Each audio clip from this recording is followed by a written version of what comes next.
Hello and welcome to another podcast for Another Woman's Story. I am the founder, Cheryl Patton Dandridge, and I wanted to invite you tonight, especially because we're doing something a little bit different. Another Woman's Story, if you don't already know, is a nonprofit designed to help women survivors of domestic violence. So we have conversations, we talk about our stories. We share our stories with other women in the hopes that we can save a life, in the hopes that we can create the atmosphere where you feel empowered enough to leave for those that are still in the situation. And we also want to educate. We want to dispel the myths about domestic violence, what causes it, what creates certain agendas for certain people to prey upon women like us. And so tonight we have a really special guest, and we decided to do something a little different. Normally we share stories woman to woman, we talk about our experiences, but tonight we have a special guest who has said that he is a reformed abuser. He is a reformed narcissist, and all of the traits of a man that has abused, he actually has done those things. He wants to share his journey. He wants to share his recovery. He wants to share some tips, if you will, with regard to dealing with a person like him, and also to share how he's made a transformation. And so I really wanted to make sure that I shared this with everybody that I know. Certainly, I have questions. A lot of you have already sent me some questions to ask him. And we've been kind of joking back and forth. And he said he's ready to take the heat. So I want to bring him on. His name is Leon Walker. And so, Leon, why don't you enter the studio for me? Hi. Hi Hey, again. sir, how you doing? I'm fine. Good evening. Thank you so much for joining us. Leon is we're just going to have a conversation. Like I told him, we talked just briefly, and I didn't even want to have a whole lot of conversation with him because I wanted to not have any preconceived notions. Certainly, I have questions, and I'm sure he's ready to share, but I didn't want to um, ruin it by asking pre-questions or anything like that. So we're really going to have an organic conversation. I really am expecting, and my expectation is that those of you who are watching, chime in with the questions. Maybe this will be a trigger for you to ask some questions with some people that you already know. And so our goal is not only to have this conversation, but to really save a life and to save somebody from the toxic relationships that occur every day. Right. So, Leon, I'm going to give you the floor for just a moment, and I want you to really just kind of start from the beginning, if you will. Just kind of start with how you moved about. Just share a little bit of your story. I'm definitely going to chime in, and we have a lot to talk about. So, just you'll have the floor. I'm going to pull myself out and go ahead and talk about it. Retired from the Navy in 2015. I served 32 years. I was married for 12 years. I have 3 children, 4 godchildren. I'm an author. I love helping people. I started telling my story probably back in 2016. It was just like my childhood. But then last year, I started talking about my personality disorder, which I knew about it. I knew something was wrong with me all my life, but I knew about it back in '87. It stemmed from another incident that I was involved in the Persian Gulf, where I had to go recover 37 dead bodies. And then from that point, I started seeing my first psychiatrist, who never talked about the bodies that I recovered and should have, which they would have determined my PTSD then, but they determined my PTSD 27 years after determining my personality disorder. So it was a mix-up thing. I enjoy, talking, telling my story. I enjoy helping people. I enjoy giving people, me, how I was as a boyfriend, as a husband, as a little kid, because I was molested and fondled by adults or people that were older than me, and my addictions to porn, my addiction to alcohol. And so the military helped me out, and it also put me in positions to continue being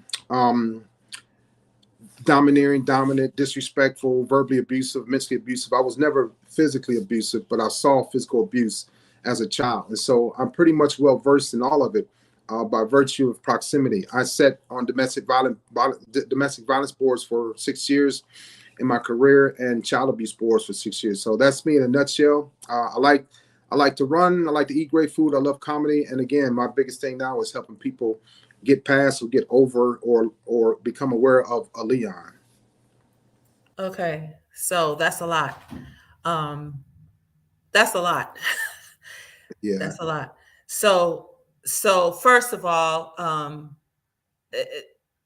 there's so much to unpack with that, right? So if you started yourself from coming out of an abusive situation that morphed into you going into adulthood, that morphed into you going into the military, that morphed into you seeing dead bodies, and you know what I mean? Uh, how do you think, or maybe through your therapy, did you determine that you were a narcissist?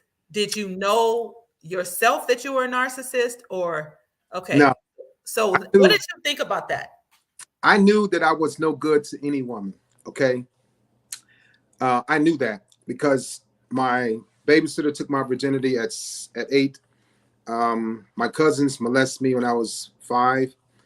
When my parents got divorced, I was pretty much on my own. I was sent. I was always discarded, right?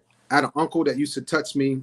There was never penetration, but he used to put his hands in my pants like from ages 10 to 12. And I never told anybody. I hated him. I developed anger issues. I developed my addiction to porn. I developed an addiction to women.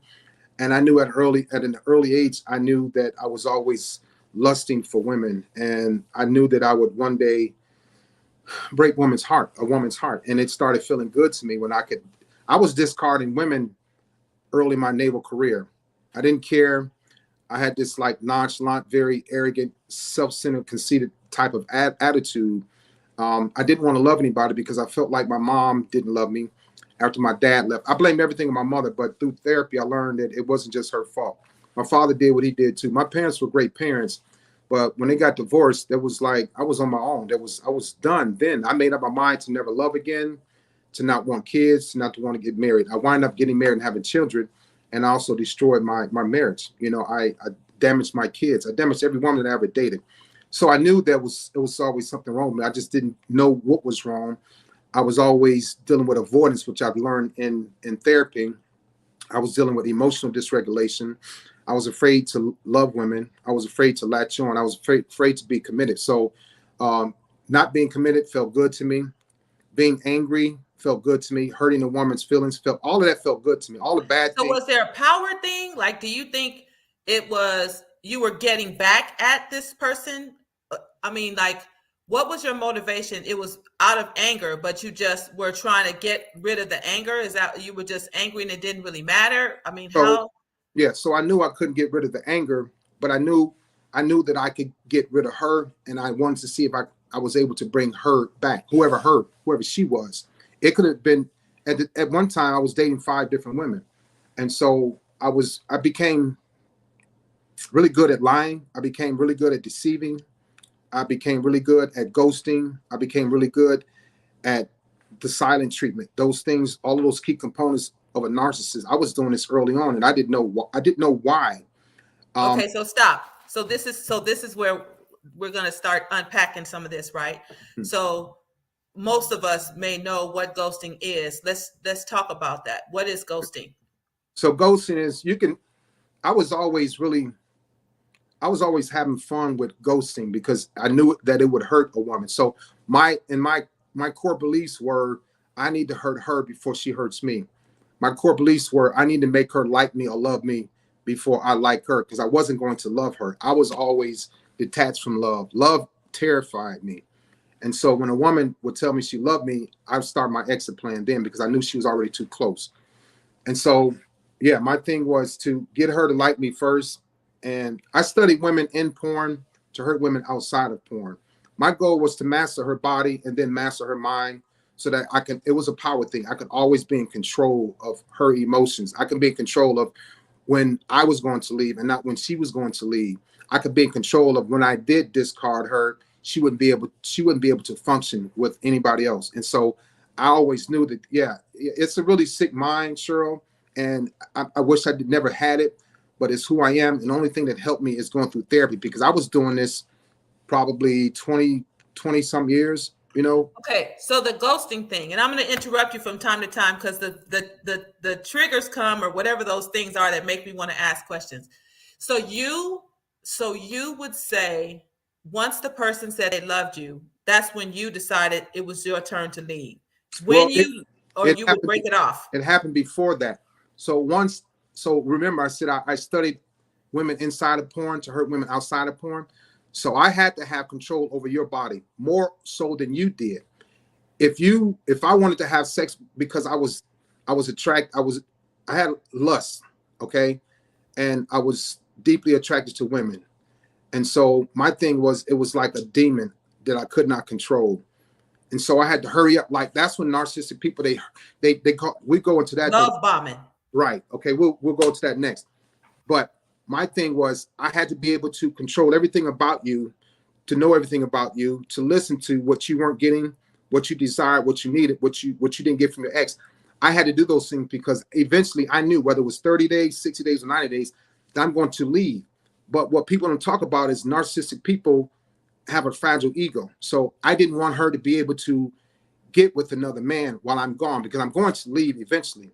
So the ghosting was to make her feel empty. The ghosting was to make her wanting me more and more and more. So that's why you see these people pop up that's why you see people, the hoovering. They'll text every 30 days. So it's not really, I didn't have a timeline on it, but when I felt like I wanted to like get back with her because I missed the sex or I missed her being an empath and taking care of me, I'll text something on her birthday or one of her children's birthday or especially whatever, Valentine's Day, because I knew when I pulled away, my goal was to make it to where I don't care who she slept with or who touched her, it wasn't going to feel as good as I made her feel. In your mind, that's what you thought. In my mind, but I believe that because again, sexually, I would go overboard with women. Sexually, I would be overcompensating. Sexually, I would be overbearing. I'm doing everything that she wasn't getting. I'm doing everything. And then when I'm doing whatever it is, holding her hand, kissing her forehead, kissing the bridge of her nose, her shoulders, giving her massages, whatever. I had to master that. So when I walk away, I didn't worry about her doing anything. I didn't worry about her dating. I didn't worry about her. I worried about her making it to work and stay. I didn't want her to get too close to anybody in church because you know how powerful God is. And so every now and then I pop up, and this is what people do now. I tell ladies, look, ladies, men do it to women, women do it to men. That hoovering, they come around every now and then to make sure we still have that access. And a lot of women, I would call women, and if they answer the phone, saw my name on the second ring, it was over. But if they didn't answer or they let it ring, I was like, I had to come up with another plan because narcissistic people don't like to lose. Narcissistic people don't like to be rejected. So let's get. So I have questions. I have questions here on the paper, right? Yeah, that let's go for it. me. So when you would ghost somebody, you would ghost them and you just wouldn't talk to them, but your plan was to talk to them when you got ready, like later, or would it be to not talk to them anymore at all? No, I'm coming back. That's why I tell women, I get that's one of the biggest questions I get. Leon, is he coming back? Yes, we don't ghost and go. We ghost to get to another supply. We ghost. Here's another reason why I ghost, because it's like I feel her coming on to me or understanding me more, like you ain't no good, that type of thing. Or I feel her getting closer to me with, Leon, I miss you, holding hands, and then it turns from sex to she's trying to make love. I was like, I knew what to do, but I wasn't trying to get close like that because I didn't want to give myself to anybody, right? But I knew that I was going to leave. And so the ghosting was to make her starve. The ghosting was to make her fiend for me. And I knew that going into it because I'm going to do everything I possibly can to make her miss me the moment I leave. Like the day I met her, the week I met her, whatever.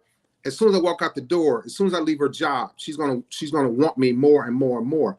And so that's what happens. Women fall into that. It's a trap because narcissistic people, men and women, go into it probably 50% out. I'll speak for myself. I went into every relationship halfway out. I wasn't gonna stay there long because I was afraid of commitment.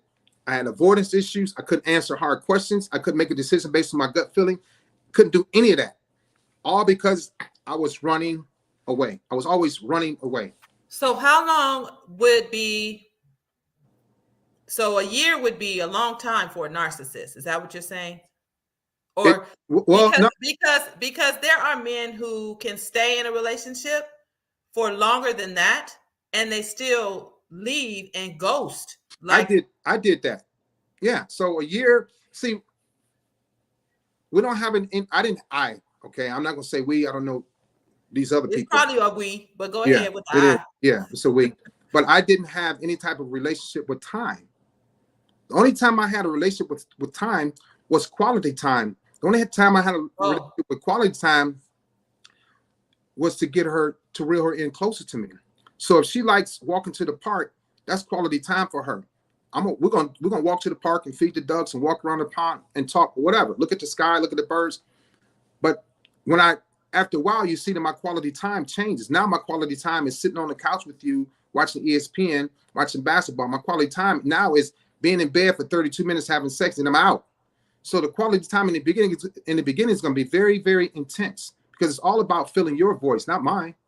Gotcha. Once I feel your voice and I know that you're happy, I look at your body language, how you respond to my text messages, how often you call me, the things you offer me. I know when you're filled up. So now you're going to fill me up, and now I'm in control of the time machine here. I'm in control of when I'm going to leave or how long I'm going to stay, based on how you felt about me. Because I knew with my malicious plan, I knew it was only going to be a matter of days before you got snatched, before you got sucked in. So okay, so when she said, if she said, when are we gonna, I don't know, make this official, your response would be, then now you're gaslighting. So like that you right. So not only that, that's when you start to slowly ghost. The text messages change, because I hated that question. Leon, what are we doing? Where are we going with this? I hated that question because I knew eventually it was going to come up. And now it's like, all right, time to go now. So now I got to work on my exit plan. My exit plan was based on how fast you got close to me. And so when those questions started coming up with women, it's like 6 months to a year, they're going to settle down, they're going to get married. I wasn't about that life. I wasn't going to do that. But I didn't have the heart or courage to tell her, look, I'm just here for a good time, not a long time. But why wouldn't you say that? Like, I don't understand. Right. So I didn't have the heart or courage. That's why I tell people, narcissistic people, Leons, go into the relationship already 50% out. It's not about marriage. It's not about longevity. It's not about staying power. It's not about long term. It's not about none of that. Only thing that it's about is, what can you do for me? How can you make me happy? How can you stroke my ego? How can you build me up? Okay, so here's the thing. This is the part, and I've had this conversation with different people. One of the things is, especially nowadays, right? People are so, there are so many people doing so many things that I don't understand the reason to cheat or lie. Because you can just tell somebody, I don't really want to have a relationship. I just want to smash. Sure, but there are people who will be like, okay, let's just, so I don't understand why you would develop or try to work on a relationship. You really don't want one, but there's plenty of people who don't want them. But you have to understand, I want you to think of me as being very intelligent, highly intelligent, right? I want you to think of me as being a monogamous guy. I'm not monogamous. I am now. I'm talking about the old guy. So in the beginning, it's all about impressing you. I don't want to take a chance, say, look, I'm just here to smash, and you leave. I want to make sure I'm guaranteed that I can smash before I leave you. So I'm going in with guarantees. I'm not going in, well, maybe I got to watch. So that's why it's very calculating with narcissistic people going into the relationship. It's a plan. It's a plan that's made up for me, not you. But I have to learn from you in order for you to take care of me. Gotcha. So I'm going in like, it's not about maybe. I need to know for sure. I'm not going to tell you that. That's why I hone in on what you desire, what you miss, what you need, what you're lacking in. You're asking me those questions, or you're waiting for me to share, or either way, I guess. No, you're gonna tell me, because what I mastered is the ability to listen and then the ability to respond with an intelligent answer. So women like men that like to listen. women like to communicate. And when I'm telling these things, I'm mentally stimulating your mind. So, oh my God. yeah. That is So crazy. so your guard is slowly coming down.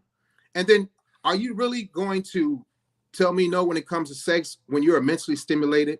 You're not.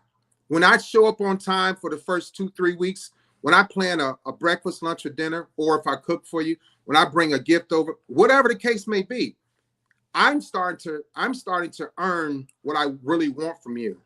And then when I earn it, it's mine to keep. You're not gonna be able to pull away.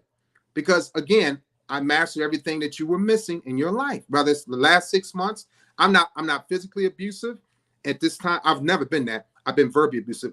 But that's going to start later on when it's really time for me to start ghosting you. I have to say things to hurt your feelings. So it doesn't hurt me to hurt you, right? I can come and go as I please because now you're locked in. Now you're stuck on me because I've become your drug. And now you're addicted to me. It's very, very evil. Okay? Very, very, very evil. I wish I didn't have this personality disorder, but I do. And that's why at 56 years old, I'm on this side looking at all these people doing these things, and it makes me sick to my stomach. All I can do is help people.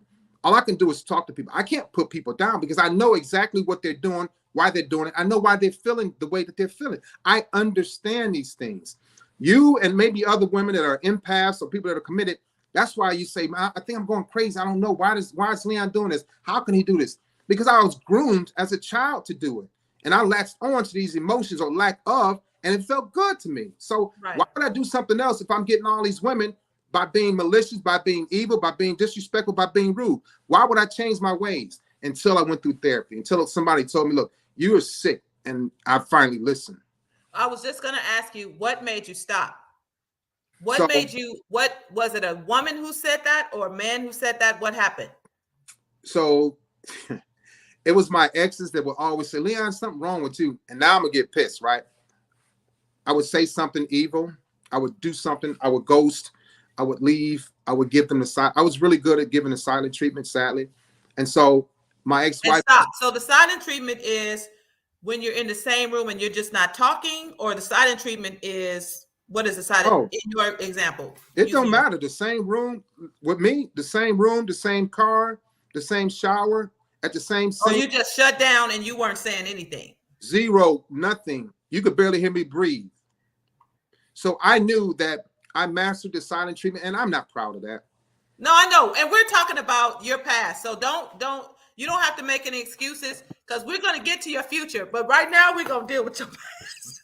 Right now we need to talk about that because there are so many unanswered questions, right? And like that silent treatment thing for a person who's an empath, it's very, very difficult to manage. I'm an empath, so I know that is the worst to me. And what's worse is then the silent treatment is somebody just shaking their head and not even telling me what that means. So I'm looking for that. I'm looking for you to say, like if I say, well, I just really wanted to do such and such, and you just go. And I say, what does that mean? And you don't say anything. But it's worse than that. For me, I would get up in the morning, take a shower, and leave without kissing you, without saying goodbye. Nothing. Absolutely nothing. And my ex-wife would, is something wrong with you? I don't want our kids to be a product of their environment because of you. I don't want them to end up like you. My ex-girlfriends, Leon, something wrong with you. And when they would say that, I would get madder and madder. I wouldn't say anything. The silent treatment is going to go as long as you hurt my feelings, or as long as you say something that I don't like. The silent treatment is going to go longer because I wasn't. So you would do the silent treatment because really you were angry. So you really were angry. It wasn't a manipulation tool. You were really angry about something. Your feelings were hurt. Why would you do that? It was both, because if I know that you like to talk, right? If I know that you love talking, I just need to communicate, Leon, blah, blah, blah. And you either hurt my feelings, which only lasted for a few seconds. I feel it and I block it out. Now it's time to make you feel what I feel, because I can handle what I feel, but you can't handle what you're about to feel for me. And I knew that. So if it's a woman that likes to talk, I'm not saying anything. I'm not answering any questions. And I'll look at you like you made. God. Yeah. It was also a look like that head shake, like you disgust me. I didn't have to say anything, but I was able to do it for so long because it felt so good. So people don't tell you that, but I'm telling people. That's why the silent treatment is. I had a very fragile ego, right? A weak mind. So my thing was I had to make you feel really, really bad and really, really low by not communicating with you because I know you like to communicate. Because you could say something to me and hurt my feelings because I know it's true because now I know you really know about me. But if you don't go down that road and you're not used to, if you don't go down that road and you haven't found the strength to hurt my feelings or to combat me, I'm going to keep doing it. And the more I see that you lose, the more I see that you're getting weaker and weaker. And if I see you cry, that makes it even better for me. Two things happened when I made women cry. I was turned on and I got angry. So the crying wasn't going to bring me back in. The crying made it worse for you.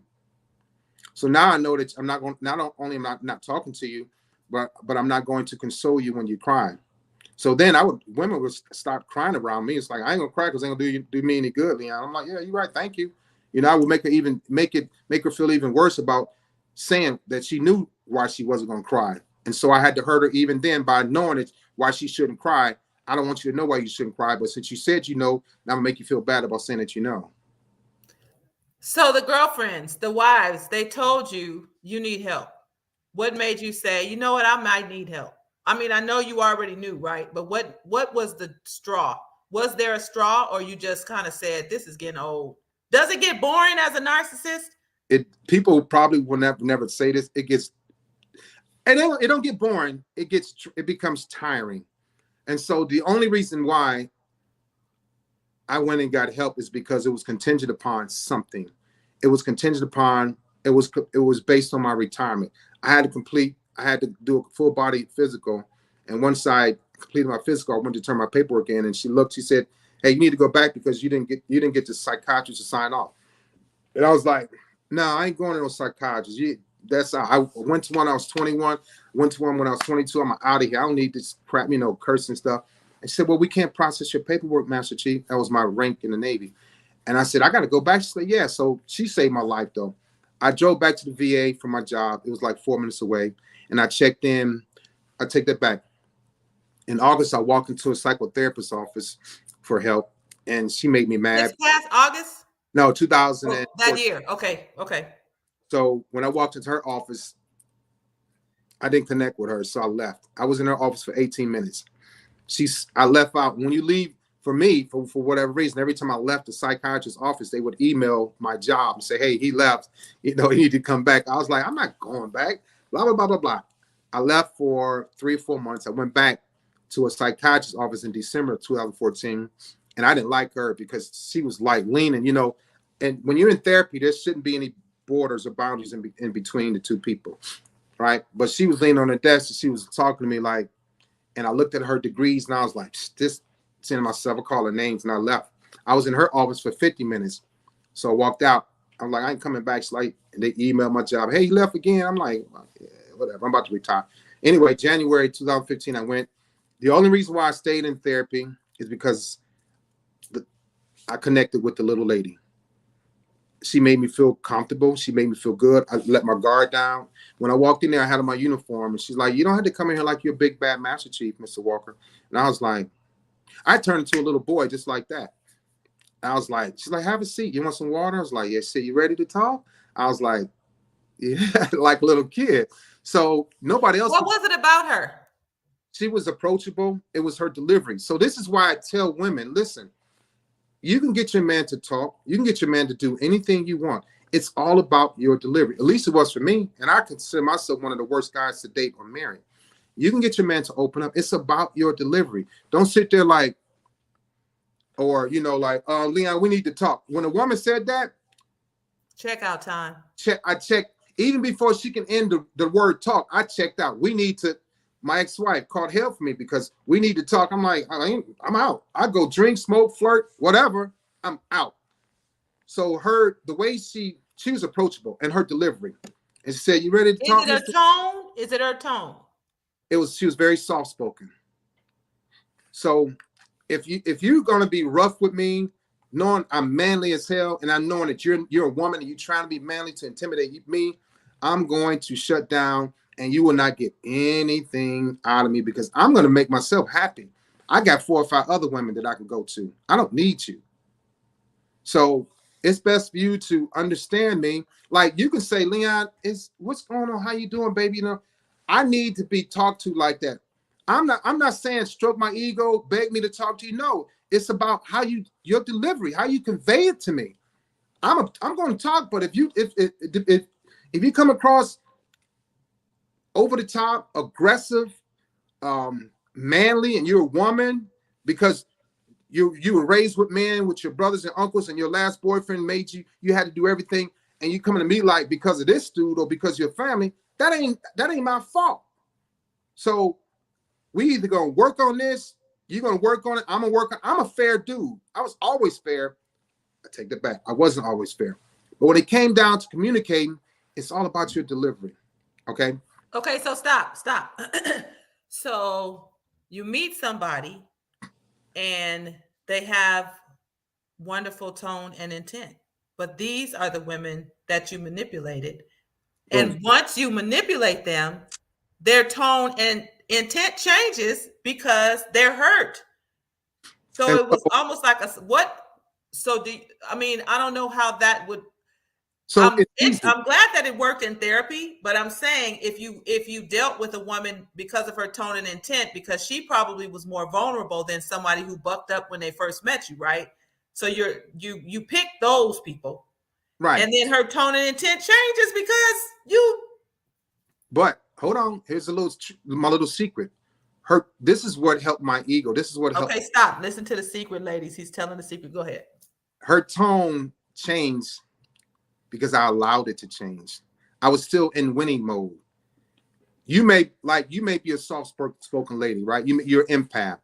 But I know when I piss you off, when I hurt your feelings, you're going to say something that you don't really mean. You're going to get loud, and you don't even like being loud. So I know these things. So eventually you're going to go back to being an empath because I know this is not who you really are. I created you to be this person. I made you this person. So guess what? I'm still in charge. So what you just said to me doesn't hurt my feelings. That's a sick way of thinking. That's being manipulative. Like you might be like, Leon, what the hell? I'll sit there and listen. I'm like, are you ready to talk now? You go, yes. It's only a matter of seconds. But now if this is how you really are, I know by checking out your mom, because your mom is over the top, over aggressive, ex-drug addict, you smoking cigars, cigarettes, smoking weed in mom. That's who you are. So I'm going to do my best to hurt your feelings. You're not going to get much of me. I'm going to give you probably 20% of me. And I'm going to do what I can to hurt your feelings, to cheat, to make you feel bad, to make you feel unimportant, all of those things. So I knew women well. That's why I keep going back to, I studied women in porn, not just porn, but in porn, in life. I understand personalities. Okay, so how did the lady? Let's talk about the lady, because this same little lady, I'm liking her. I'm trying to figure her out. Somehow she broke the mold. She did. Somehow she got through to you. Yeah. Her tone was just what you needed, and you weren't able to break her. So how did those therapy sessions go? So she told you nicely about your uniform. So I used to walk in her office with a toothpick in my mouth or one of those straws from Starbucks, right?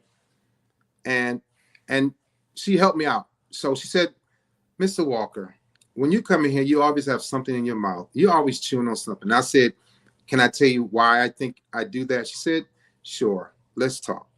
And then when I started talking, she said, hold on, let me shut the door. You know, she was covering me. You know what I'm saying? I don't care how old a man gets. I don't care how strong a man is. I don't care how manly he is. We still miss our mother. We still miss nurturing. We still want to be taken care of and coddled. We still need reassuring confidence. We need that. So anyway, she said, let me close the door because I know you got you got some good stories to tell me. And she made me feel good because I just wanted to be heard. And so she said, okay, go ahead. So I told her why I always have a toothpick in my mouth. If you notice, I can't fix that. Licking my lips, sucking my teeth. That's something that I have an issue with. But she said it's because I have an issue with oral fixation. I was just going to say that. And so I'm thinking like, Everybody else want from me. The leader, my ex-wife, my kids want money, want this, want that. Everybody else, she helping me. It's just the little things. I just wanted some help. I just wanted to be heard. But meanwhile, I'm going through life just plowing through relationships, plowing through women, not caring, not giving a darn, not wanting to be in love, having fun, hurting women, verbally abusing women, mentally abusing women. And so she let me open up. I had issues all my life, but nobody stopped me. They'll always say, it's something wrong with you. They'll always say, you got problems. They always say, you need help. And so, okay, I'm going to show you, I do need help. But guess what? You're going to need help in a few months because I'm going to drive your butt crazy. I'm going to ghost you. I'm going to love bomb you. I'm going to shun you. I'm going to breadcrumb you. I'm doing all of that stuff. I'm going to give you the silent treatment. So narcissistic people do not like to be offended. They do not like for people to know that there's something going on. And if you don't plan on being with somebody like that, you can insult them all day long. But if you're going to be with them and you insult them, it's going to get bad for you. Because for me, I can handle the insults. I'm just going to get worse. And I know what to do to make you cry, to hurt your feelings so that you just leave me alone or be quiet. Now the tables are turning. I'm in full control when you're not. But I was able to let my guard down. How long did it take? So I started, the first psychiatrist was in 87. I was 21. And he made me angry, but he gave me the real deal. The second one was like 88, 89, somewhere in there. The third one was August of 14. I went in and out. And then December, went in and out. So with her, January 2015, I was going to see her weekly. And it just started feeling good, like immediately. Because she was telling me, I didn't realize that, and I got my medical record here. I didn't realize that they write down everything you say. I didn't know that. So she was giving me answers. She's the one that taught me how to forgive. I wasn't going to forgive anybody. I didn't think that I need to forgive myself. She said, you need to forgive yourself. I'm like, for what? I ain't never did nothing wrong. I was dead wrong. I wake up in the morning dead wrong. But I was like, I didn't do nothing wrong. Ain't nothing wrong with me. But she said, Miss Walker, it's not that there's something wrong with you. We need to get you on a different path so you can stop hurting women. And she said, you need to stop dating. I was like, so she's telling me these things that are profound to me about my oral fixation that I never knew why. Because my cousins, when they molested me, they sucked on my face, sucked on my mouth, sucked on my neck. They put sucker bites all on my face and my neck. And I went to school like that. So that anger was like, so she told me those. So how did that correlate to you having so you just manifested that based on what you dealt with? So I started liking my cousins because the feeling that they gave me, sucking on my face, sucking on my neck. And I was 5 or 6.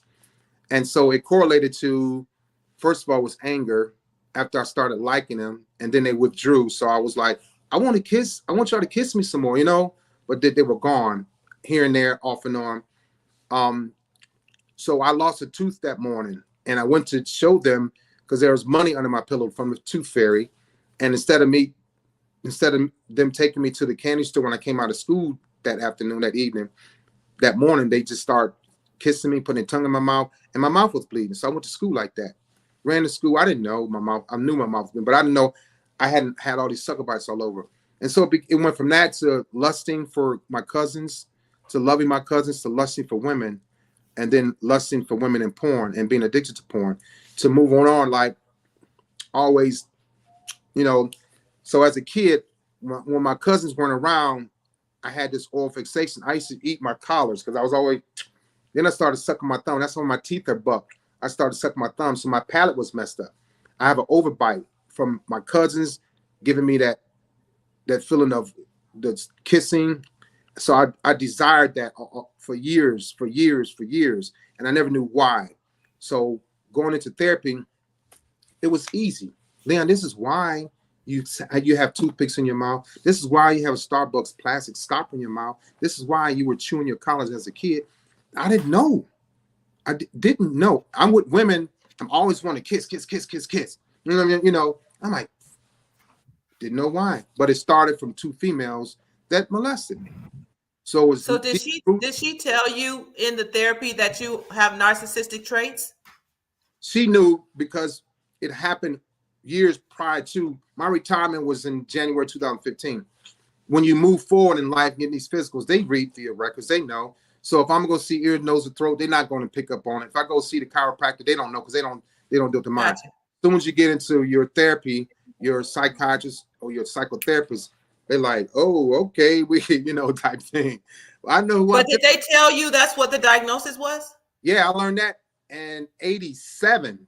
I was 21. So people don't realize that you can be diagnosed at such an early age. I went to this. So when you get a chance, look up the USS Stark. USS Stark. It's a ship that I was on. I was a firefighter. Everybody in the Navy is essentially a firefighter. I had to go to the ship that was in the Persian Gulf that got hit by 2 missiles, and 37 men were murdered.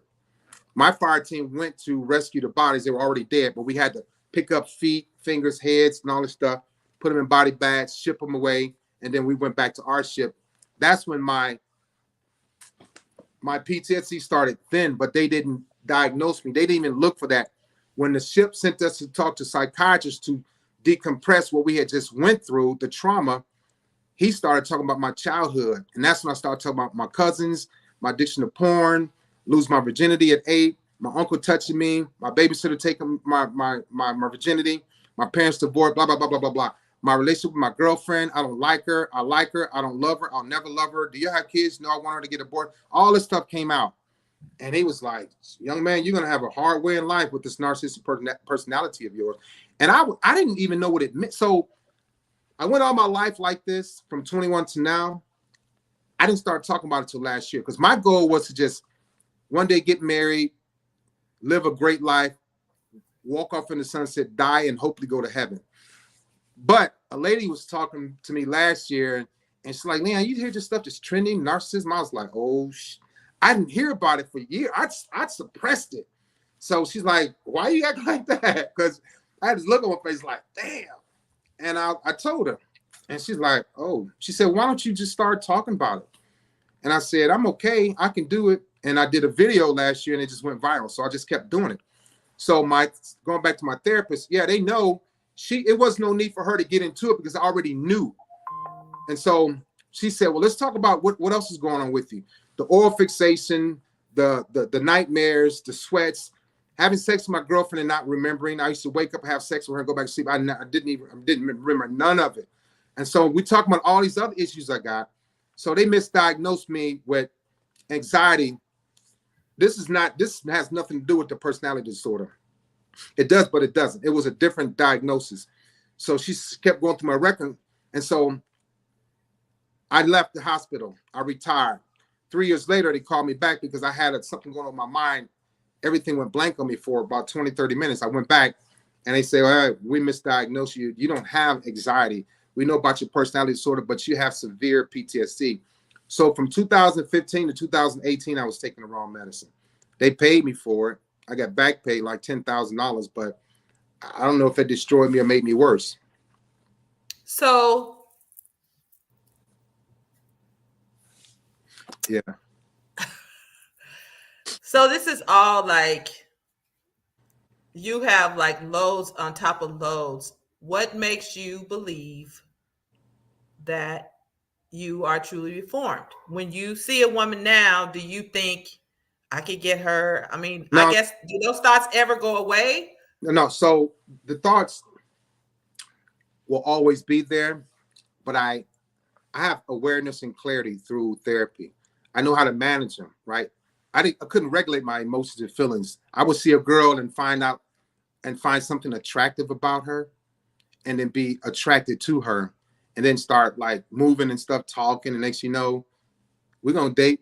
I can plan a date. I'm a great planner, right? But it was used for malicious intent to get her into the bedroom, to get her to fall in love with me. That was, you ever heard of a seductive narcissist? Yes. So they compliment you, they admire you to get you to fall in love with them, and then they use you. I didn't want a woman's money. I just wanted to be able to regulate her emotions in her heart so she can fall in love with me, and then I can do whatever I wanted to do because it was she But was. did you I mean, because part of the intimacy goes along with the nurturing, which goes along with you being desired, which goes along with the fact that you were rejected as a kid. Right. Do you think that there was some tie into that? I mean, like, at no point though did you make the connection, I guess, until after therapy. But it sounds like what you wanted, you rejected, and then you got mad when you didn't have it. It was just like a weird, like that whole, it's So, like a weird thing. so my therapist told me, she said, after talking to me, she said, you want women to depend on you. Then when they depend on you, you get mad. Just like what you just said. Textbook. And she said, do you know why? I was like, no, but it's true. It's like, I wanted that admiration, right? I wanted her to want me, to need me. And then when she Right. needed me, I'm like, well, damn, how much more do you need? You know, then I started discarding her. So like exactly what you just said, I wanted them to rely on me and depend on me. And then when it got to be too much, I didn't want them to do that anymore. I wanted to regulate their emotions. I want to be in control of how much you want and need me. I only want you to want and need me enough for me to make me happy. Not for you to be happy, but for me. Right. And keep going, because you're not being filled. I'm upset now, and now I'm going to ghost you. I got to disappear because you're too much. So there are people who exhibit these signs, right? So we're going to talk about, and the questions are rolling in. So I'm trying to stay focused, and my phone is going off my notes here, and I got people talking in the chat. I'm going to ask this one question that I just see right now. How do you know that you're dating? And this is a good question. Thank you, Pam. How do you know that you're dating, if you're dating a narcissist in the beginning? So I'm not legally, or am I qualified? I'm not clinically qualified to We'll talk about you. I would say, and I agree with Alicia, who just said the love bombing, because that's what I would think, but it doesn't always show up that way. It might be the listening. So, okay, I guess I should let you do it since you were the narcissist, right. not me. Go ahead. So you got to pay attention to the lack of patience. Okay, that's one thing. It's in no particular order. The lack of patience. Of course, give me an example. I need an example.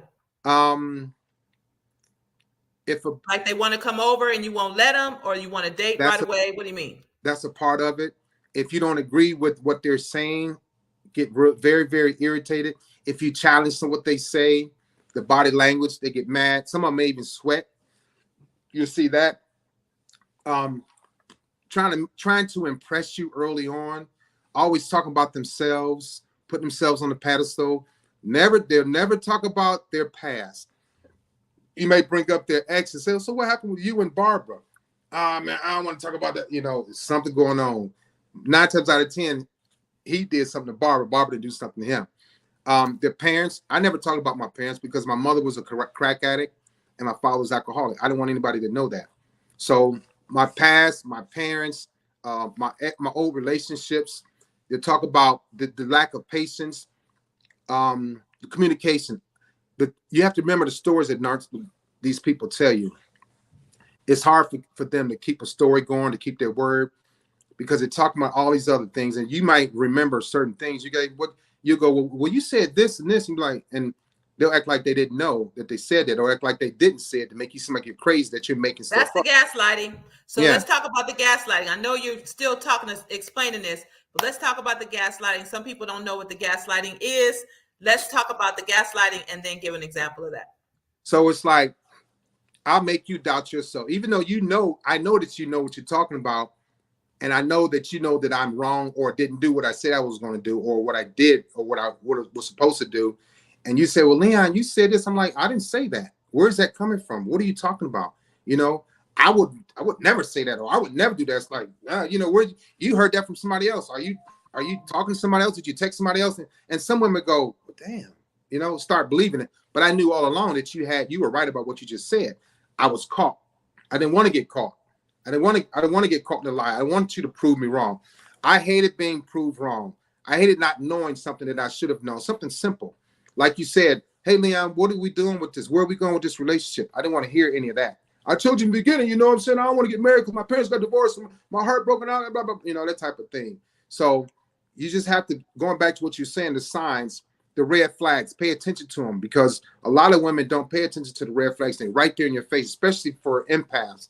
You guys, you want to rehabilitate me. You're a nurturer. You want to put me on the pedestal. You want to take care of me. You want to make sure I got my t-shirts, my underwear, my socks. I got gas in my car. I got food in my refrigerator. You want to make Now sure. wait a minute, the gas. Now that gas, I don't know about the gas, but okay. You was, yeah, they still do it. You find a way, but okay. So can you identify, or could you? I mean, I guess you still can but you can identify. Like there's so certain people that a narcissist will deal with, and certain people that they won't. Is that based on what you observe without talking to them, or that's after you have a conversation and you go, okay, I can't do her? It's both, because I would never date a woman like me the way that I used to, and I tried 3 of them. There was no way I would date a woman like me. There's no way. Depending on the conversation, depending on like someone would say, no, I don't do that. You know, I ain't doing that. Or people did that for me. I do that. I'm paying attention to those things. You know, if you're doing something for her and there's no reciprocity, there's another flag. There's another sign. Those type of things. She always wants you to always compliment her, you know, or she'll say something that about somebody, wow, her hair looks good. You know, what do you think about my hair, Leon? That little signs like that. It's and that pisses you off? No. I didn't say that. You asked me how do I the signs, like if I see some things in other people, women that I wouldn't date, would or would not. Okay, gotcha. Yeah. So these are just examples of. I understand that women want to be complimented. I can compliment. I'm a complimentary type of dude, but sometimes it's overboard with always having to say nice things to her. With men too, that women are dating, always got to build his ego, got to stroke his ego. Oh, your beard looks good. I like your nails. I like that car. I like your house. I love that you are in a fraternity. All these things, and he's just sucking it up because they always need those things, and it becomes draining to you. So my thing is, in the conversation, I could talk to a lady and figure out, you know, what type of woman she is, pretty much just like she's figuring out what type of man I am, you know. So if she's needy, and don't get me wrong, needy women are great women. They just been depleted, and they just want something. Just been kicked to the curb, you know. The family just discard them, so they're good women. But it's all about me paying attention to the conversation. You know, what's she doing now in life? You know, the kids, is she married? Is she divorced? What happened? So that's why I say when you're meeting people in these conversations, you need to, psychiatrists say that you shouldn't ask about a person's past. I don't agree with that, because if you ask about my past, I'm going to tell you. If you don't, you're going to get surprised. And then when you get surprised, it's going to be something that you're not going to like. It may scare you. Like now, I had to be open and honest when I meet women about my personality disorder, because I don't want to scare you. I don't want it to trigger you, but I know how to manage it now. I know how to regulate my emotions. Back to what I was saying, I would never date a woman like me. I couldn't. If she hasn't gone through therapy and she doesn't have clarity or awareness, she's not aware of what she's doing, I know I can pick up on it. I'm not going down that road, because I took women down that road, and I know it was a sick path to go down that road with somebody like me, very dysfunctional, you know, with a lack of empathy, no heart, none of that. But women that are not like that, like empaths, I have more respect and high regard for empaths, because they're the ones that are helping me out. They're the ones that are keeping me alive. They're the ones that were taking care of me. But I can take care of myself, and I can also take care of women. Now, I'm not selfish anymore. I'm not self-centered anymore. I don't want to cheat anymore. My eyes not roaming. I'm not doing all those things. I'm not promiscuous anymore. I don't like those things that make my stomach. Before, I had the heart and the courage and the energy to do those things. I don't have it now, just for asking God to help me and asking my friends to pray for me, coupled with my therapy. I don't have those things. So I know women say, well, how should we believe you? Leon, you know, I've been through everything that people are doing now. I've done it all for years, Cheryl. I'm talking over 30 years. I'm done. I don't want it anymore. I don't have the heart. I don't have the courage. So that's why I know my dating pool has shrunk. Once I came out with all my issues, I understand that. I don't need a big dating pool. I should have never had one, but I did advantage of it. But go ahead. I'm sorry. I didn't mean to ramble on.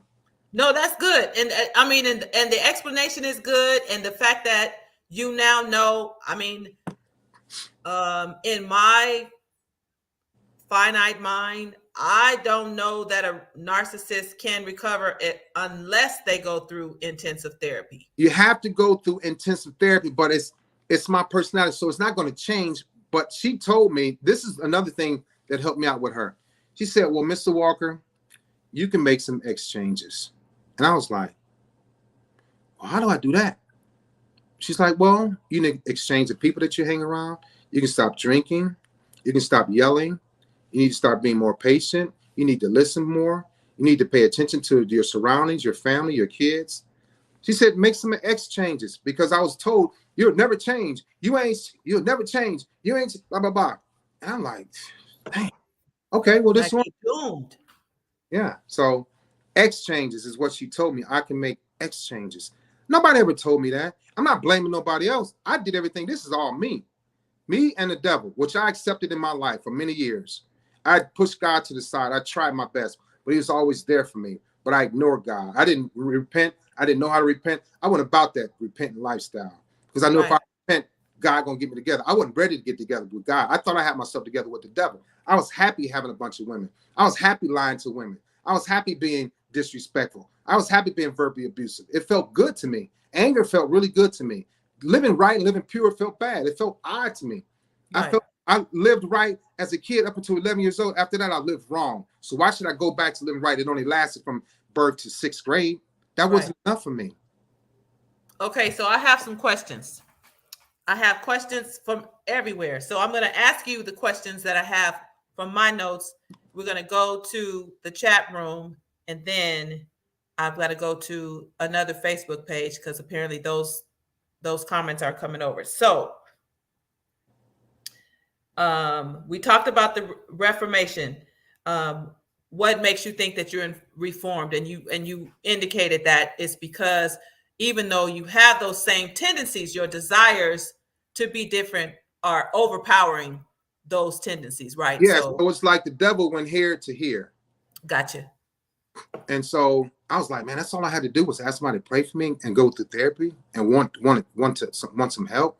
That's all I had to do. And it's like, yeah, it wasn't embarrassing for me. I felt lighter through therapy. I'm sure. Yeah, that's really good. And now you're intentional when you interact with women. Yeah, and I want to help people get better. I don't want to see I drove women nuts. Two women tried to kill me. I don't want to go through that anymore. I don't want to push people to their limits. I did all of that. Got nothing out. I'm lucky to be alive today. So I'm thankful for my life. And I don't, like I said, sure, I don't have the heart or the nerve or the energy to do those. When I was doing it, I wake up like I'm motivated to have 3 or 4 women. I'm motivated to break somebody's heart. I'm motivated to play tricks on somebody. I'm motivated to ghost somebody. You know what I'm saying? I'm motivated to love bomb. Let me see if I still got it. You know what I'm saying? Let me see if I can still do it. Right. And it kept happening like easy. So yeah, I don't. All right. So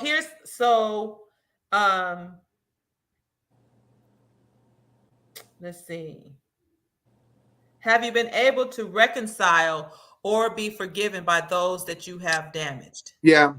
My first girlfriend, I was with her for 6 years. I damaged her pretty bad. She got me back, but I got her back. Narcissistic people don't like to lose. I talked to her last year after not talking to her for over 10 years, and it was good to hear her voice. I apologize. My ex-girlfriend from 2014, I apologize. Apologize to my kids. I have some of my sailors that I talk to now that I apologize because I was verbally abusive to them. But yeah, so years ago, an apology from Leon was not going to happen. No, I get mad if you ask me to apologize. I get offended. Like, do you know who I am? Type of thing, you know. Right. You know, apologize. You shouldn't have crossed me. Yeah, it was bad. And like Brendan just said, he said it's exhausting. It's exhausting to keep that up, right? It's exhausting to have run 3 or 4 or 5 different women. It's exhausting. At some point, it has to get. Yeah, I don't care what nobody says. It's very. If you like deep into narcissism, like I was deep into it, it was deep into me. It is exhausting because you wake up like a different plan, a different agenda, a different woman, 2 or 3. Yeah, it's exhausting. And I was wondering why I was having headaches all the time, why my stomach was hurting. I was like I was 2 or 3 different people in one, trying to juggle 4 or 5 different women, daily. I just couldn't get enough of me. But I was pure, evil. So yeah, he's right. It was very exhausting. It was for me. And Desiree says a narcissist makes you want to put your hands and your feet on them. Yeah, I made women. It's just as frustrating for us, right?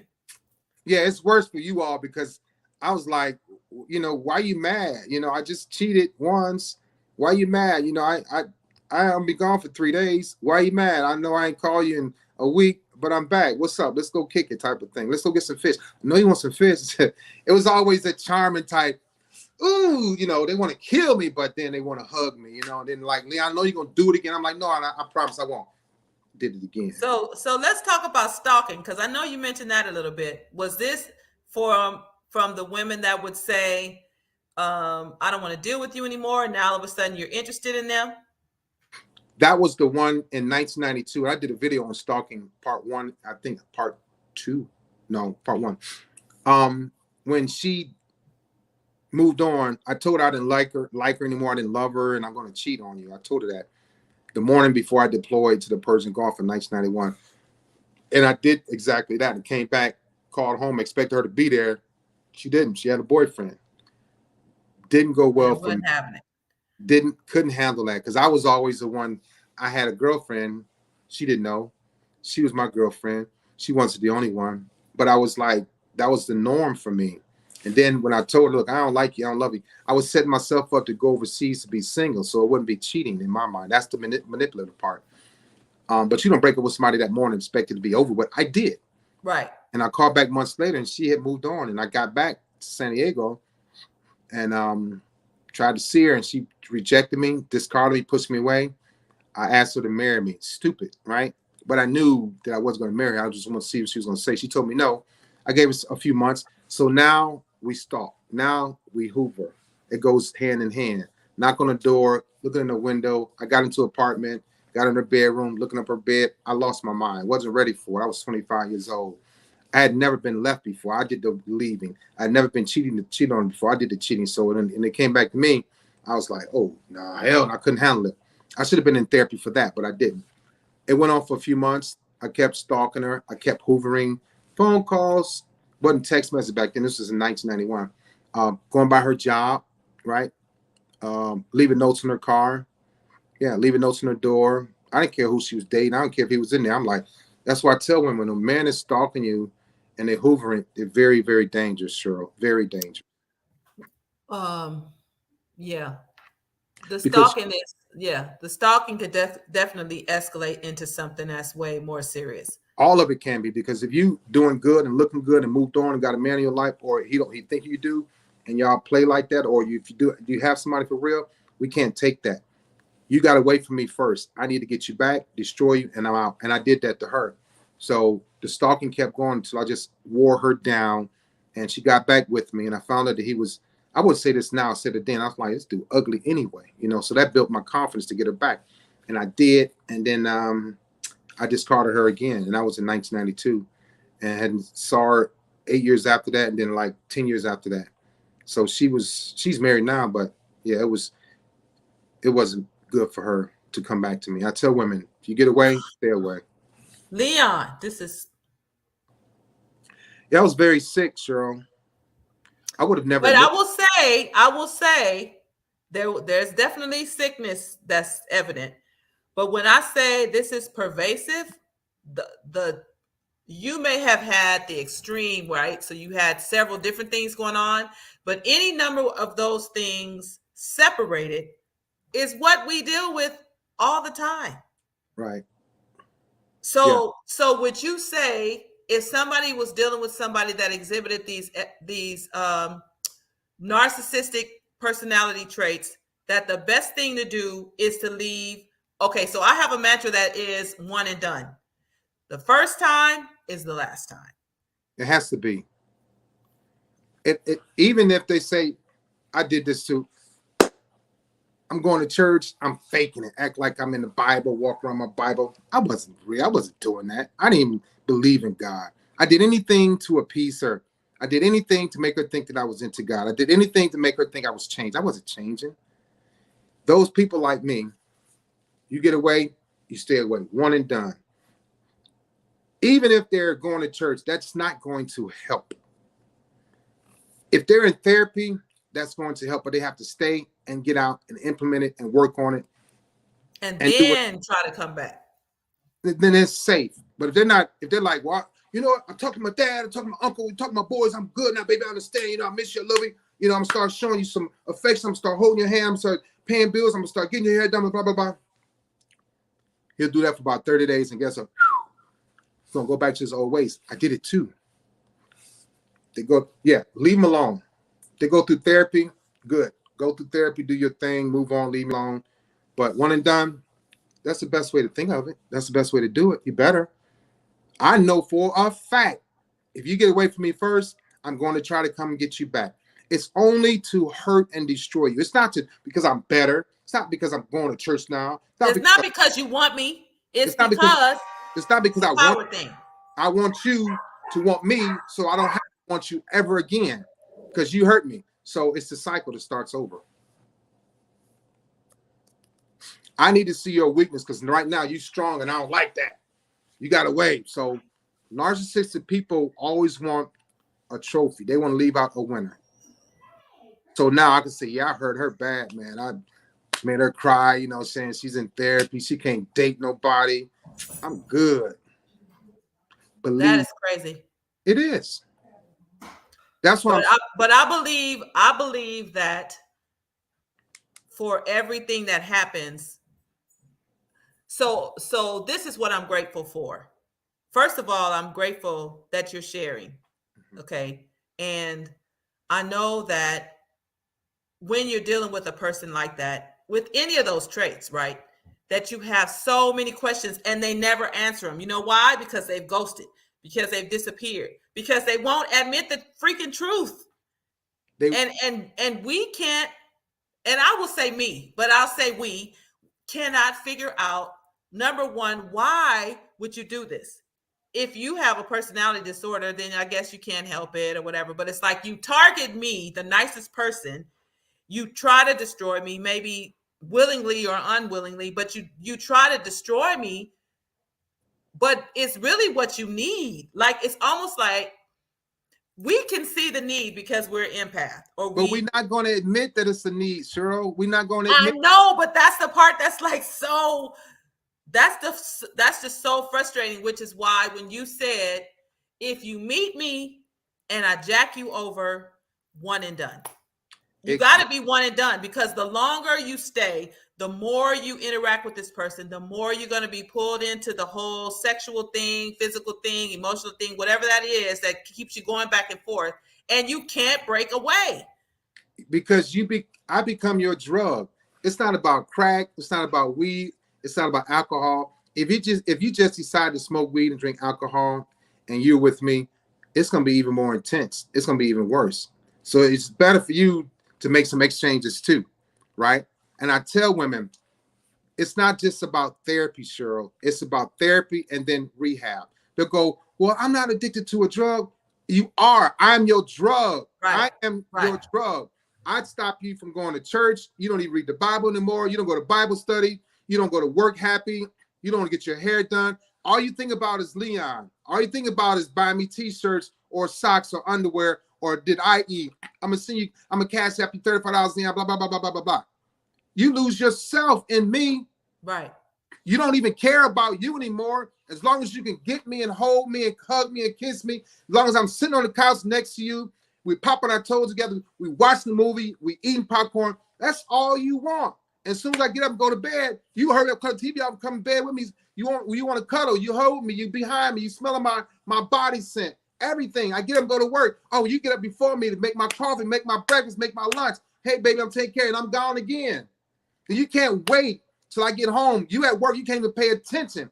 I'm just saying, ladies, this is what y'all go through. This is what y'all do, but you got to cut it off. It's not just about therapy. You got to get your rehab. Your rehab is being with your mother, being with your father, being with your kids, going roller skating, taking a baking class, getting off of social media. Stop worrying about me because I'm sick and I don't worry about you. You need your rehab. Be around people that part, because I'm sick and I'm not worried about you. That's the biggest piece. You need to be around people that's going to pay into you. I'm taken away from you. And you are not the only one. So I tell women, if you go through therapy, I know women that's been in therapy for 10, 15 years. but they still with the same person that put them in therapy. That's why it's not working, because you go through therapy Monday, Tuesday, then you go home. Guess what? You go sit right next to the person that got you in therapy. They don't give a darn about you. They at home smoking weed or whatever, chilling. Hey, what's up? Oh, you back? All right, bet. Let me get the car. And you go sit on the couch and you cry, or you go shower and you cry, or you go to bed and you cry. You get up, you go right to work, and it's a cycle. You come home, you're hurt, you're crying. You go to work, you complain to somebody at work. Girl, you got rings around your eyes. You're looking bad. You know, you're gaining weight, or you haven't eaten. You're losing weight, and you just can't say anything because you're a shell of a woman, because you lost yourself into this drug of a Leon. So you go to Leon, therapy. when I tell you, this is like, the women are saying, "Wow," because this is like, I mean, and we already know what we know, right? But it's like something about um something about a man explaining what we already know. I mean, we already know, right? But it's something about you owning up, you meaning whoever, owning up to the bullshit. Something about you owning up to that makes us go, I'm not crazy. And I know that seems like so small, but that is huge when we But check can this out. finally say, I knew I wasn't crazy. Like that's I'm gonna huge. tell you something. I'm gonna tell you something that's real sick, Cheryl. I enjoy it when a woman said, Leon, you drive me crazy. She would look at me and wouldn't do anything about it. But you know what she did? Kept going crazy. But I knew she was going to get close to being insane, but not go crazy, because she didn't want to lose the ability to have access to me. And I'm the one that's driving her crazy. That's about as sick as it gets. I knew what I was doing. I didn't care. I couldn't care. Think about it. From 21 to 47, 26 years, I did this. I went into therapy at 47. Not only in America, women overseas, when we deployed, they called it was worse for them. But they were in it for what I was in it for. A good time. So you got to get therapy. You got to make it work. You need to be around women that love you. You need to be around people that love you, people that care You're about you. talking about the narcissist. No, the woman. You're talking about the women. Okay, because Yeah. I'm trying to clarify now. Yeah. Or the man that's in therapy because the woman is a narcissist. It's not just about therapy. You need to get out and come hang out with your boys or your girls, people that's going to help you get your weight back, okay?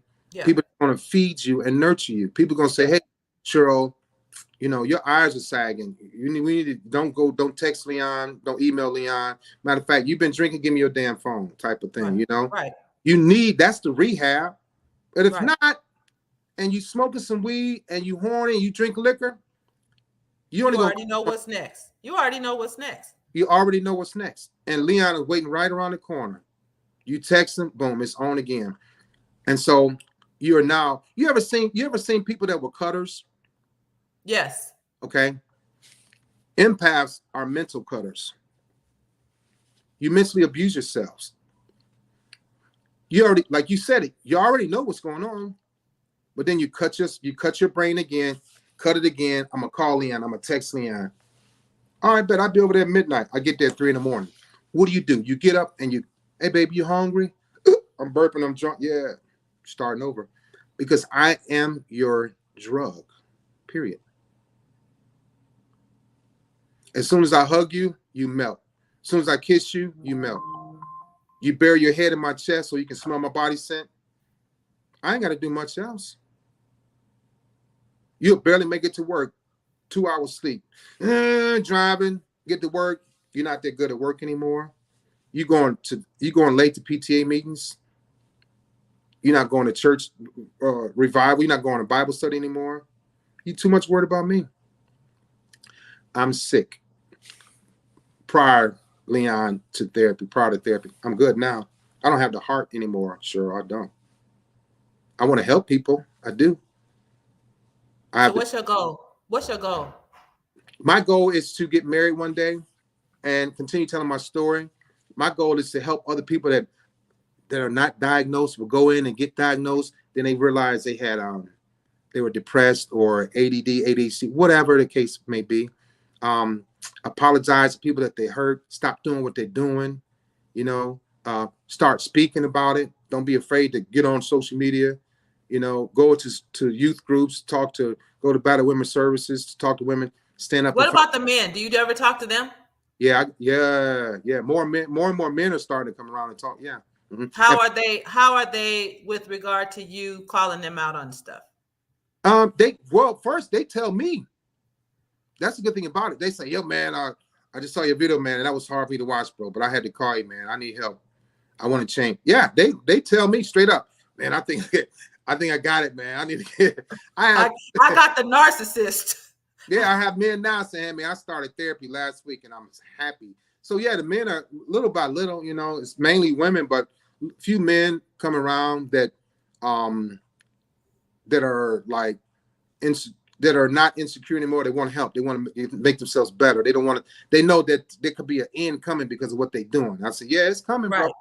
It's coming. So yeah, men are starting to come around more and more. But my goal is to help as many people as I can, to educate people, to get people in therapy, and let them know it's okay to go through therapy.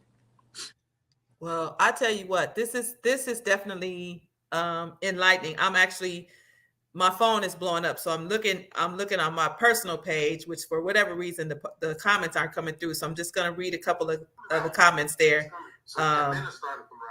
which is all right. So people are just kind of saying they're basically listening to what you're saying, and they're commenting saying, "Wow, this is crazy," you know.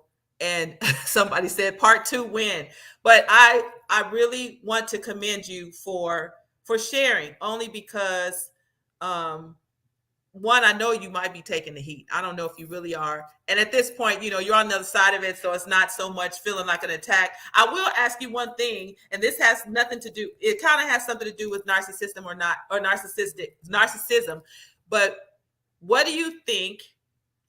Do you think there was any element of that with the Will Smith slap? Yeah. So first of all, you look at Will and Jada, okay? Hollywood, Will's a much bigger star, right?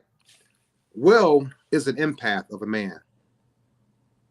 Provider, protector, happy-go-lucky, huge personality, social, got accepted to MIT, blah, blah, blah, blah, blah, right? Jada, not knocking her or anything like that. Got a chance to get at Will. She had a couple of movies. Her resume is not as extensive as Will's, okay? He started losing her many, many years ago. You know how women want that, a hardcore dude, a thug type dude in their life? That's not Will. But he's a great movie star. He's an actor. He has a lot of money. So, okay, I'll settle a little bit. It's Will Smith. How can I go wrong? But deep down inside, when you want that certain type of man, and you don't have it, you don't get it. Years later, what happens? August Alsina. Manifest. Okay, it manifests, right? And then what do? Well, let's go to the red table and talk about it. Well, Will, you did this, this, and this.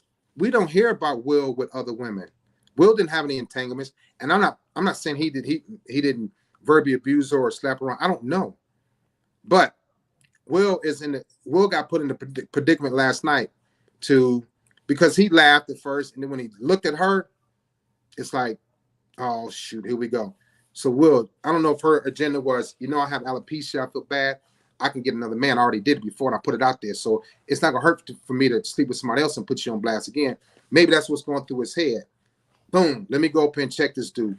Chris Rock is the easiest person to check. Will's like 6'3", 220. Chris Rock is 5'9", 150. Not saying that men that size can't fight, but he was right person on stage for him to go and impress his wife in front of, right? So he had to do something, but he did it the wrong way.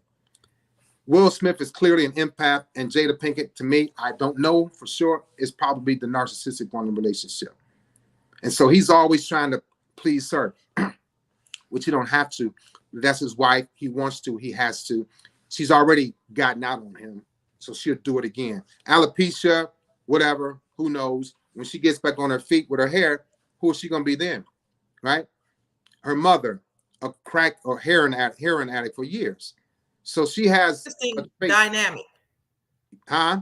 That was an interesting dynamic. And actually, that perspective I had not thought of before, but it actually makes sense. So I inherited the trait from my mother, an addictive personality. My dad had a very extreme personality. So I have an addictive and extreme personality. Will Smith, outgoing, socialite, don't maybe great parents, none of them been on drugs. What kind of traits do he have? Nurturing, empath. He could have went to MIT, one of the top schools in the nation. I'm not knocking Jada, but she's total. Street. They say For all intents and purposes, if you're looking at the contrast, she would be the street one and he would be the non-street one. Okay, exactly. I got you. Right. Right. So she's the one. Right. Exactly. So I'm not saying anyway. Right. So he's the man with the upper hand, but he's not. The roles are reversed in that situation, but he's the one with all the money. But he's the one that's giving more or providing more than likely. Okay. Then her mother comes around. Her dad, where is he at? You don't hear anything about that. Her mother's taken care of through her daughter and through Will. Will got the kids. She slept with somebody that's the same age as Will's oldest son. Yeah. They say, okay, but men do it all the time. Right. But it's not something known that women do. When they do it, it's like a big deal. Oh my God, you know, but she could have, first of all, don't do it. Second of all, if you're going to do it, that's like my son's friend, Right. you know? Right. Right. And then August loses his mind almost because of her. He wasn't ready for that woman like that. Right. So that's what I think about it. Yeah. Interesting perspective. I am going to open the floor really quickly. I know we're over time, but we knew we were going to be over time. So if anybody has any questions, I need you to come to Another Woman's Stories page. I can't see my Facebook for whatever reason right now because it's live streaming. So if you have any questions, come on over to Another Woman's Story on the Facebook page and ask the questions. I'm going to scroll through really quick, Leon, just to see if we have anybody that has something specifically for you. Somebody wants to know what your zodiac sign is. What's your zodiac sign? So listen, let me preface it with a little bit of I love astrology, right? And I've been into it since my mother taught me about the zodiac signs. And I know the women that I studied, the signs that I studied, the women are exactly what I thought. And so I know when I date somebody, I know what's coming, kind of, sort of, I'm ready for it. But to answer the question, I am a weird, wicked, social, caring, understanding, listening Libra. I know they're like, ooh. No freaking, you cannot be a Libra. Oh yeah. My God. Yeah. No, I cannot believe that. Okay. I'm a Libra, so October 10th. Mine is the 9th. Oh my God. That is crazy. I would have never thought that. As a matter of fact, what I thought you were going to say was not Libra at all. I thought you were going to say Capricorn, actually. My mother's a Capricorn. My father's a Pisces. Oh my gosh. You destroyed that myth really quickly. Yeah. All right. So let me scroll back through. Yeah. As somebody just said, are you a Capricorn? That's so funny. Yes, Claire. Claire said I would have never guessed that. Me either. Not a Libra. But Sarah, listen. Libra personality disorder. You know, it's like some stuff going on there. You already know. No way. Okay, so let me see. Somebody says, so narcissists don't like a needy woman. Well, so yeah. Let me clear that up. That's something that feeds the narcissist. But then again, it's like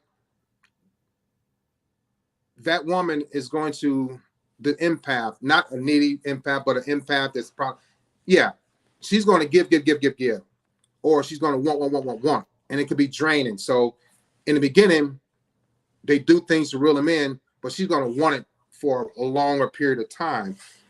But the longevity and the staying power of me, I couldn't deal with it. I couldn't do it because it was always, she wanted more, needed more.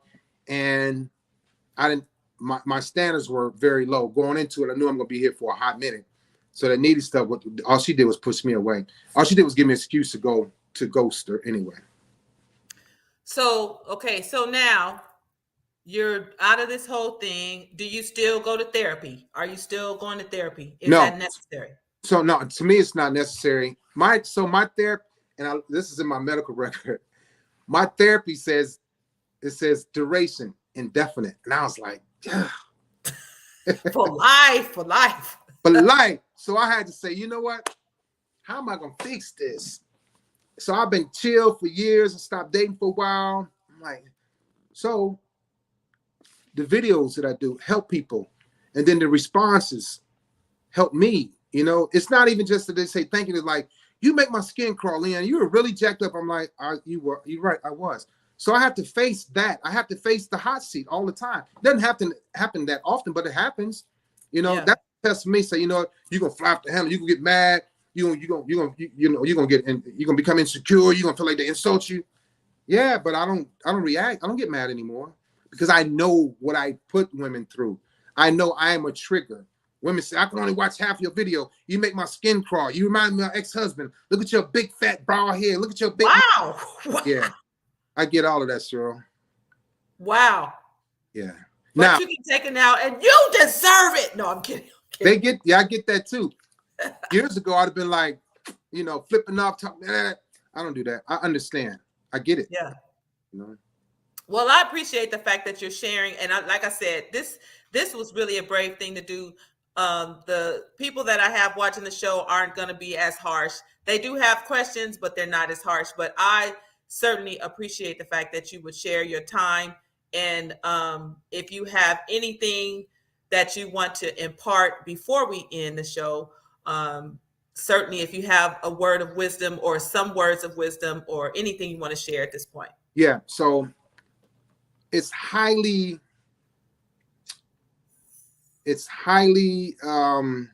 advised that when you meet somebody, you talk about a few things.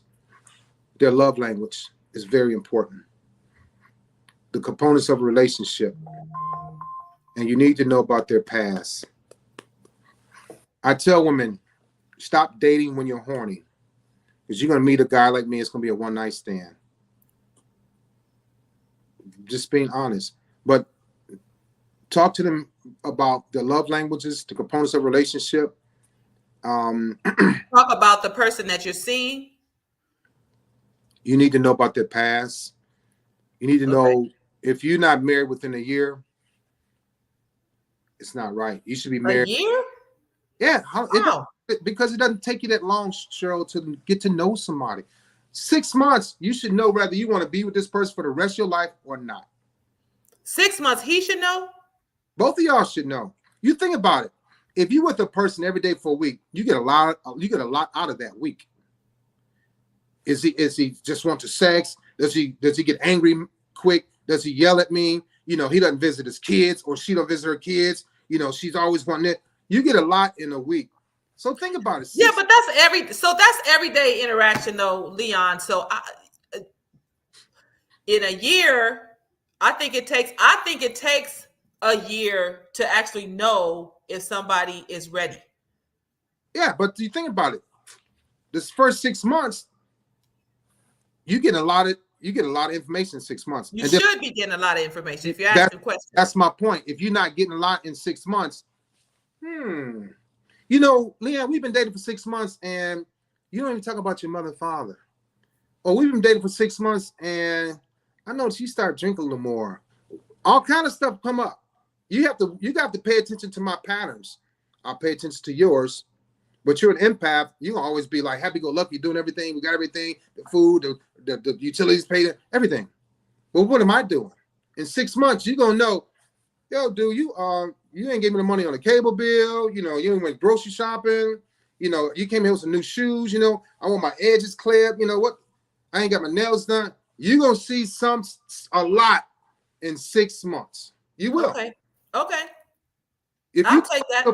If you're talking to a person for 6 hours, Cheryl, you're gonna learn a lot.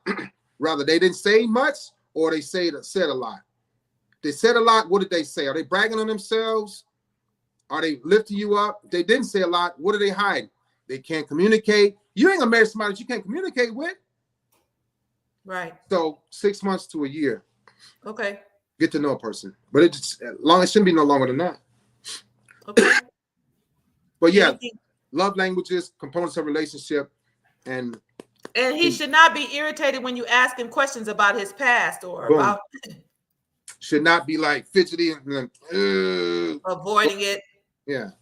Mm-hmm. So here's somebody just said, are they asking questions about you? So if he doesn't ask questions about you, is it because he doesn't want to know, or he doesn't care, or he don't want to know, he doesn't care, or he don't want you to ask questions about him? It's just not fair. Wow. Yeah. Okay. Mm-hmm. You're dropping some knowledge there, sir. Yeah, I want to help people. I'm not living like this no more. I can't do it. I can't. Bennett said, thank you for sharing. Thank you for, he's the one gentleman on the line that is pulling for you. So appreciate that, my brother. Joy said, after a year, y'all playing. I hear you, Joy. I hear you, Joy. Hey. Oh, your book. Tell us about your book, because I did not mention that. So my first book is called Broken. It's on Amazon and Barnes & Noble. I published that in 2018. It was about my childhood. My second book is an ebook. It's a 43-page ebook on Amazon called Keeping Kids Safe from Porn. It's only 99 cents. I try to give it away, but Amazon, it trains you how to help your kids not get addicted to porn. My third book is called Love Ship, all about relationships. Now, my fourth book, sure, we got to keep in touch, but I hope you get a copy. Yeah, I'm thinking one book and you going with, Are you Obama? What is going on? I just never did any marketing with my books, but I'm doing it on this one. This book is it's called, so check this out. You ever heard of the 5 love languages? Yes. So I did too. I had that book. Somebody sent it to me. I had it for 2 years. I didn't read it. And last March, I came home, and it's been on my couch for 2 years. I started reading it, and Cheryl, honest to God, I put it down, and I had a download from God. I guess it was osmosis, whatever. You ever heard of the 7 loveless languages? No. Right. So that's what I gave the name of this book to. It's called The 7 Loveless Languages. I wrote it in 30 days last March. I went to New Orleans. I went to Hawaii. I traveled, got my hair cut, came back. I finished it. It's 405 pages. The 7 Loveless Languages. Right? So, and I know we got to go. One of the love languages is acts of service, right? So the 7 love languages talks about understanding. Loveless language, right? Loveless. Okay. It's the 7 loveless languages: understanding, clarity, and learning about narcissism. A loveless language for a narcissistic person is, so if one is acts of service, right? The love language, my loveless language is acts of disservice. Gotcha. So I made up 7. I used the 5 that he used. The opposite. Mm-hmm. And we don't talk about that. So the book is about that. It'll be out probably, I think I'm shooting for July 4th because the publishing company will get it next week and they have to have it for 3 months. It may be sooner than that. So yeah, I'll make sure you get that when it comes out. But my Broken is on Amazon. Keeping Kids Safe from Porn is on Amazon. And Love Ship is on Amazon. It talks about all the relationships. Do you have a website? Yeah, my website is LeonRobertWalkerJr.com. LeonRobertWalkerJr.com. I hear my producers in the background. Can you put that up for us so we'll have that? I know we put your IG information up, but if you can put the information, LeonRWalkerJr.com. Robert, it spells LeonRobertWalkerJr.com. Yeah. That's your website. She got it. No, Junior. It's LeonRobertWalkerJr.com. She's going to fix it. And I'm going to let people know that I speak to youth groups too. So I shifted to this narcissism because I wanted to get it out and help people. But my biggest thing, well, not the biggest, but I speak to youth groups too. I talk to young men and young women about my life, my life story, because there's a lot leading up to the narcissism. But, everything I've done in the Navy for 32 years, the awards, the rewards, and all that stuff. Someone asked, and I know we're trying to close up, but someone asked, how did you address your oral fixation, or did you? What did you do? That's a good question because Because that's you like LL Cool J. I'm trying to figure out now. I know We got it's so that part. How did you it's so how did you funny to fix me. So she just told me why I do it, where it comes from. I never got help because I was like, what do I do? Go to A and I was, hey, I got an oral fixation. I always lick my lips and suck my teeth. Can y'all help me? You know, so it wasn't like that. It's just like I don't know until somebody says, hey, Leon, you know, you've been sucking your teeth. Why you lick your lips so much? You know, so I haven't fixed that. I just have my And little that's gonna make me look at a whole lot of people differently. yeah, I know. People do it. They have it. They It's do it. They suck their tongue. They suck their a whole lot of stuff. You it know, chew their tongue, yeah. they chewed it. But mine came from my two female cousins, so I don't know I where. don't know where mine came from, but I have the same thing. But the toothpick thing, like all of that, and we don't recognize, as small as those things are, small as those bad habits are, that they are connected to something that has happened. And we don't even recognize that we're doing them, I think, a We lot of don't. times. And for mine, it was a traumatic event. So yeah. Wow. Well, I appreciate you so much for sharing. We're not necessarily out of questions, but I don't want to hold you. I know we went over a little bit. Everyone that's online, if you would please go to Leon's website. I don't know if you have a sign-in page, but definitely get some of his materials. I certainly will pick them up. I didn't realize you wrote that many pieces, so I Yeah. definitely have to support. Volume And volume 2 of my first memoir comes out this fall. So Broken okay, was the first memoir, and then Love Ship is just a book about relationships, keeping kids safe from porn, and then the 7 Loveless Traits will be out just probably June, July. okay. So currently, are you working full time, or this is kind of what you do? What do This you is do? this is what I do. I do well Wow. with my retirement and my disability, all my injuries and personality disorder stuff. You get paid for that stuff, but I do well in retirement. So I just stopped working last year. I was doing all kinds of things. I was a teacher, I was a supervisor, work at a grocery store, work on a cruise line. I was like, what do I do next? So now I write my books and I speak, and this is where my heart is. Excellent. Well, you've definitely been a blessing to the show. And certainly, when you're ready to promote your book, you can come back if you want to, Yeah, let's do a part. collaborate with whatever. I'm certainly there to support you. I really, really appreciate you sharing and taking the heat. You didn't really take a whole lot of heat. You probably took most of it from me, because I'm sure the comments will come later, but everyone is saying thank you, and they really appreciated what you've shared, and certainly for your transparency. Thank you, Angelica, for just saying, giving him words of encouragement. And I know, right now it may not be as difficult, but certainly in some arenas, I'm sure you take a little bit more heat. And we're not face to face, so you're not getting that whole thing. But Right. I really appreciate you, really do. Thanks So for I'm having me. gonna hold you in the room for just a moment, and then let me do my exit, and then I'll be right back to you. We'll do a Everybody part say thank 2, and then when my book come out, I want to do a one with my book. When my book comes out, I'm gonna do some book giveaways too. absolutely, and I'll be a giveaway, because I can take a giveaway all the Right. time.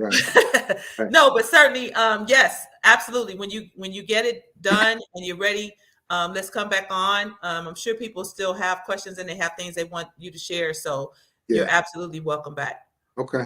All right, so give us a minute, and I'll be right back with you. Okay. Thank you so much. You guys, was that not wonderful? Oh my God. I'm so thankful that some of you guys chimed in. For those of you who went to my personal page and we weren't able to see your comments, I apologize for that. But certainly, if you have any questions, reach out to me, reach out to us here at Another Woman's Story. You should know our IG page is Another Woman's Story. Certainly, our website, you saw that just on the screen just there, www.anotherwomanstory.com. We are also on Facebook, so I would encourage you to join us on either Facebook, Instagram, and even YouTube. If you want to share with your friends, you can certainly see the show again on our YouTube page, and just remain a friend so that you can be connected whenever we have another show. So I appreciate all of you for coming out. And if you have any questions for me or for Leon, he's given his information. He's also on IG. You guys really make sure you support him, because I'm sure this is a long journey. It's a hard journey. And Joy's asking if there will be a replay. Joy, yes. So you can, if you are a friend of Another Woman's Story on Facebook, or you can go to our YouTube page, you can certainly see the replay, and actually play probably about 15 minutes